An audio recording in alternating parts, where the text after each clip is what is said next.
Lagyan natin ng asin. Ang pilit, malagkit ko guys. Gagawa ako ng suman sa dahon. Lagyan ko lang natin ng asin. O, hindi pa na.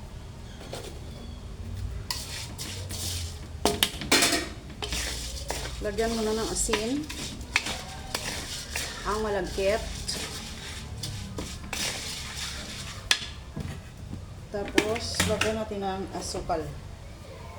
Tansyahin lang yung asukal guys. 1, 2,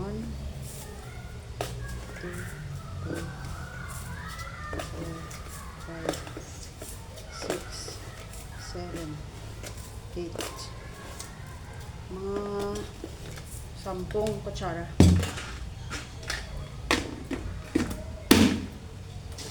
Mix muna natin.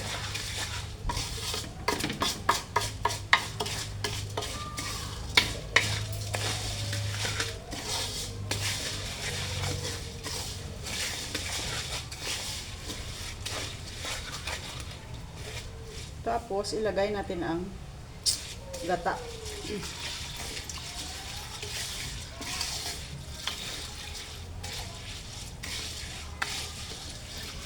Ganyan natin ang gata.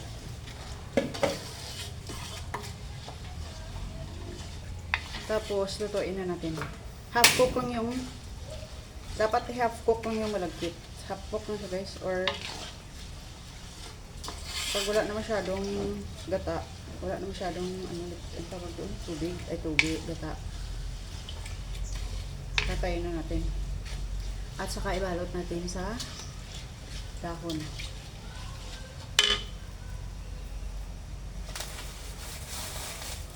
Yung malagkit, ibalot natin dito sa dahon. Linisan muna syempre, tapos i-ano natin. Lagyan natin ng ano pa natin sa apoy. Halobon to guys. Ilonggo, halobon.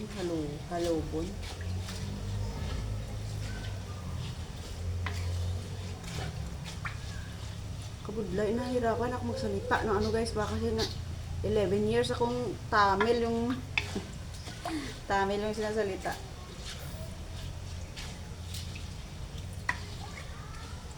Kaya ano natin. Tingnan nyo guys, oh. Parang nag-ano na siya. Kunti na lang yung gata.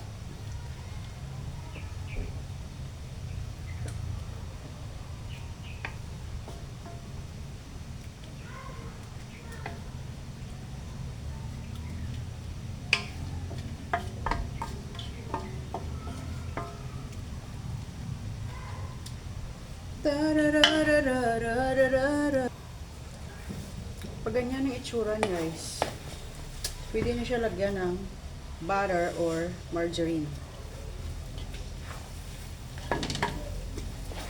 Ayan.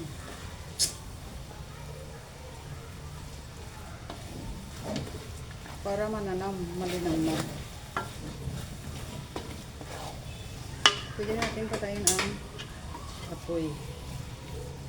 Tapos, palamigin muna natin at ibalot sa dahon. Saan yung butter?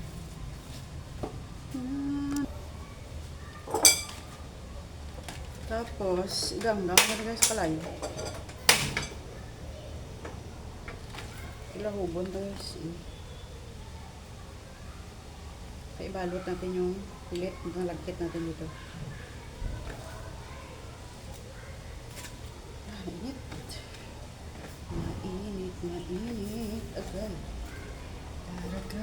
Aragay. Tapos, tapukan mo siya ng tissue.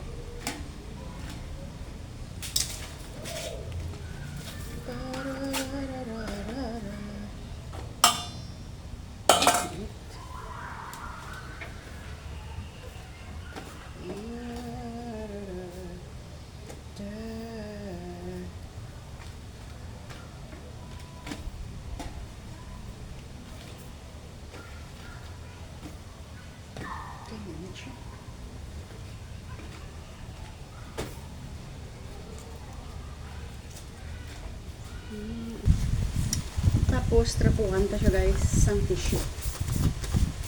Para malimpyo ang dakon. Trapuhan sang tissue paper. Ayan.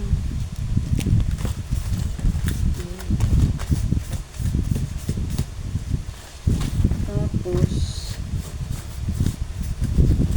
ika-cut natin. Sure, mga patakal natin guys para yan sa isang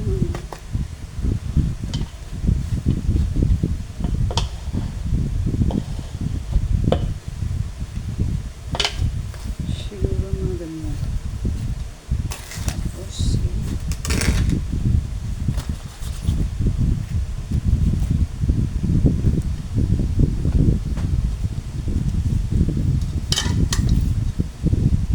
ay dapat bilog-bilog.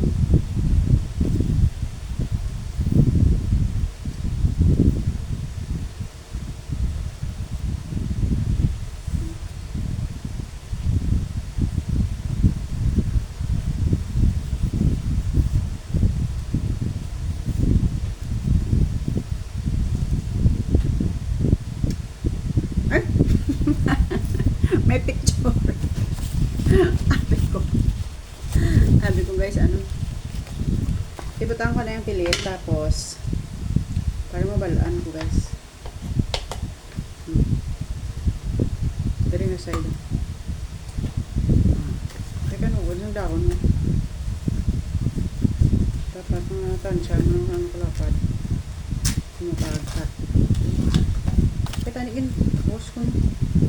Tapos ang mga o diba?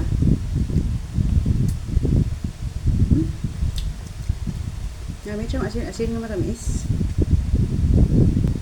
Tapos, ang gano'n. Palidon pa sila guys. Kaghigtan. Higtan sang sa ilang nga. Pwede mo na ihigot mo ang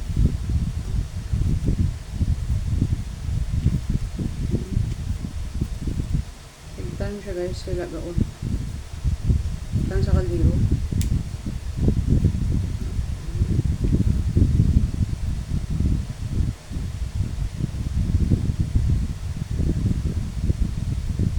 Masarap siya kasi marami siyang gata.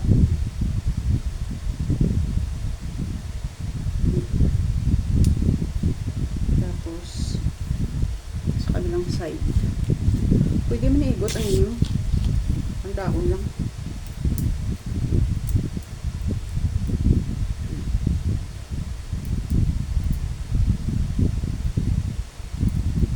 Diba? Tapos ubusin mo siya putos kag lagaon.